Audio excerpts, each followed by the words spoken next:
இன்னைக்கு நம்ம கிச்சனில் பாசிப்பருப்பு பாயசம் செய்ய போகிறோம். அது நான் பண்ண மாட்டேன், எங்கள் அம்மா தான் பண்ணுவாங்க. எப்படி பண்ணுறது அப்படின்னு சொல்லிட்டு பார்க்கலாம். பாசிப்பருப்பு பாயசத்துக்கு தேவையானது என்ன அப்படின்றத பார்க்கலாம். பாசிப்பருப்பு 200 கிராம் எடுத்திருக்கேன். அதே அளவுக்கு நாட்டு சக்கரை எடுத்திருக்கேன். நாட்டு சக்கரையும் 200 கிராம் எடுத்திருக்கேன். பாசிப்பருப்பு 200 கிராம் எடுத்திருக்கேன். கொஞ்சம் இனிப்பு கொஞ்சம் அதிகமாக இருந்தால் நல்லா இருக்கும் இல்லையா பாயசத்துக்கு, அதுக்காக தான். உங்களுக்கு இனிப்பு இந்த அளவுக்கு தேவையில்லை அப்படின்னு இருந்தால் நீங்கள் இனிப்பை கம்மி பண்ணிக்கலாம். அப்புறம் முந்திரி, திராட்சை, தேங்காய் எல்லாத்தையும் நமக்கு தேவையான அளவுக்கு எடுத்துக்கலாம். இது வந்து அதிகமும் சேர்த்துக்கலாம், கம்மியாகவும் சேர்த்துக்கலாம். நான் இந்த அளவுக்கு போதும் அப்படின்றத எடுத்து ஒரு 10 முந்திரி இந்த மாதிரி எடுத்திருக்கேன். ஒரு துண்டு தேங்காயை இது போல் குட்டியாக கட் பண்ணி எடுத்திருக்கேன்.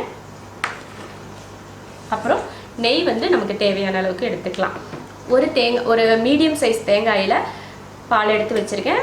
அதிகமாக தண்ணியும் சேர்க்கல, ரொம்ப கெட்டியாகவும் இல்லை, ஒரு மீடியமாக இருக்கிற அளவுக்கு தேங்காய் பால் எடுத்துருக்கேன். இந்த கப்பில் 3/4 கப் இருக்குது. நம்ம ஊற்றுறப்ப எந்த அளவுக்கு ஊற்றுறோம் அப்படின்ற அளவை நம்ம பார்த்துக்கலாம். முதல்ல நம்ம பாசிப்பருப்பை வறுத்து வேக வச்சு எடுத்துக்கலாம். பாருங்கள், இந்த அளவுக்கு நல்லா பொன்னிறமாக வறுக்கணும். அப்போ தான் பாசிப்பருப்பு வந்து அந்த வலுவலுப்பாக இருக்கும் இல்லையா, அதெல்லாம் இல்லாமல் நல்லா மணமாக இருக்கும். இப்போ பாசிப்பருப்பை வறுத்தாச்சு. இப்போ இதை கழுவிட்டு நம்ம வேக வச்சு எடுத்துக்கலாம். இப்போ குக்கரில் பருப்பு போட்டாச்சு. இதில் ஒரு கப் பருப்பு போட்டேன். இப்போ தண்ணி சேர்த்துக்கலாம். இதில் 1 கப் பருப்பு போட்டு 2 கப் தண்ணி. பாசிப்பருப்பு தானே, அதனால் சீக்கிரமே வெந்துடும். ஒரு 2 இல்லைன்னா 3 விசில் விட்டாலே போதும். பருப்பு இது போல் நல்லா குழைய வெந்திருக்கு. வேறு பாத்திரத்தில் மாற்றி ஸ்டவ் ஆன் பண்ணியாச்சு. நாட்டு சர்க்கரையில் வந்து டஸ்ட்டு எதுவுமே இருக்காது, அதனால் நான் அப்படியே போட்டுட்டேன். நம்ம வெல்லமெல்லாம் எடுத்தோம்னா அதை தட்டி கொஞ்சம் தண்ணி, சுடு தண்ணியில் கொஞ்சம் கரையை வச்சு அதுக்கப்புறமா வடிகட்டி இதில் ஊற்றிக்கணும். கொஞ்சம் நேரம் கொதிக்கட்டும். நாட்டு சர்க்கரை போட்டு ஒரு 2 நிமிஷம் நல்லா கொதிச்சிருச்சு. இப்போ இதில் நம்ம தேங்காய் பால் சேர்த்துக்கலாம். அடுப்பை சிம்மில் வச்சுருக்கேன். இப்போது தேங்காய் பால் சேர்த்துடலாம்.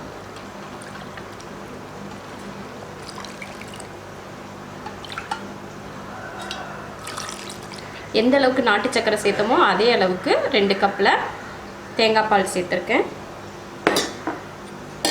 தேங்காய் பால் சேர்த்துட்டு கொதிக்க வைக்கக்கூடாது. ரொம்ப நேரத்துக்கு தேங்காயை வேக வைக்கக்கூடாது. அடுப்பை சிம்லையே வச்சு 1லேருந்து ஒரு 2 நிமிஷம் வரைக்கும் கொஞ்சம் அந்த தம்மில் இருக்கிற மாதிரி வச்சா போதும். ரொம்ப தளன்னு கொதிக்க விடக்கூடாது. மூடி வச்சிடலாம். இப்போ இறக்க போகிறதுக்கு முன்னாடி கொஞ்சம் ஏலக்காய் தூள் சேர்த்துடலாம். அவ்வளோதான். இப்போ இறக்கி வச்சிடலாம். இப்போ முந்திரி, திராட்சை வறுக்கிறதுக்காக ஒரு ஸ்பூனில் நெய் விட்டுருக்கலாம். தேங்காயை நல்லா பொன்னிறமாக வறுத்துக்கணும்.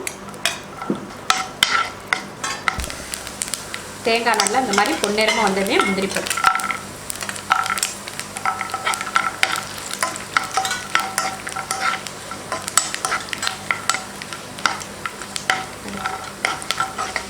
அவ்வளோதான். இதை எடுத்து பாயசத்தில் ஊற்றிக்கலாம். ஆஃப் பண்ணி இப்போ அடுப்பை ஆஃப் பண்ணியாச்சு. இதை பாயசத்தில் ஊற்றிக்கலாம்.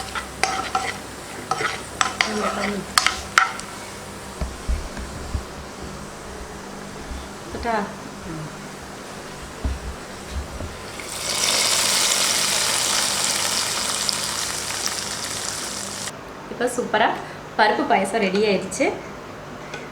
என்ன பார்க்குற, வேணுமா? டேஸ்ட் பண்ணுறதுக்கு ரெடி. ஒரு ஆள் நின்றுட்டு இருக்குங்க. சூடாக இருக்கு. ஆமாம், சூடாக தான் இருக்குது. அப்படியே ஸ்பூனில் எடுத்துக்கோ. கொஞ்சமாக எடுத்து வை, ரொம்ப சூடாக இருக்குது.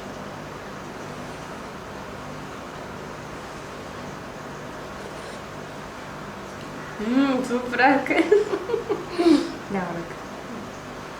சுட சுட கொடுத்துறாதடி.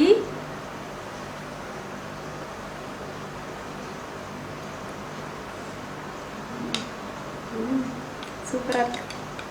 பருப்பு பாயாசம் ரொம்ப ஈஸி. இது ரொம்ப கஷ்டமான வேலையெல்லாம் கிடையாது, ரொம்ப ஈஸியான வேலை தான். பாப்பா தான் இந்த பாயசம் பண்ணுறேன்னு சொன்னால், சரி பரவாயில்ல நானே பண்ணிக்கிறேன், ஒருவேளை நல்லா இல்லாமல் போயிடுச்சுன்னா என்ன பண்ணுறது அப்படின்னு தான் நானே பண்ணேன். ரொம்ப நல்லா வந்திருக்கு. இன்னும் பருப்பு பாயசம் ரொம்ப டேஸ்ட்டாக இருந்தது. இது உங்களுக்கு பிடிச்சிருந்ததுன்னா லைக் பண்ணுங்கள். மற்றவங்களும் பார்க்கணும்னு நினச்சிங்கன்னா ஷேர் பண்ணுங்கள். மறக்காமல் ஷிரீன்ஸ் கிச்சனுக்கு சப்ஸ்கிரைப் பண்ணிடுங்க. பக்கத்தில் இருக்க பெல் பட்டனையும் ப்ரெஸ் பண்ணுங்கள். அப்போ தான் நாங்கள் போகிற வீடியோ உங்களுக்கு உடனுக்குடனே வந்து சேரும். தேங்க்ஸ். நீ சொல்லு. அவ்வளோதான், நான் சொல்ல வேண்டியதெல்லாம் பாப்பாவே சொல்லிட்டான்.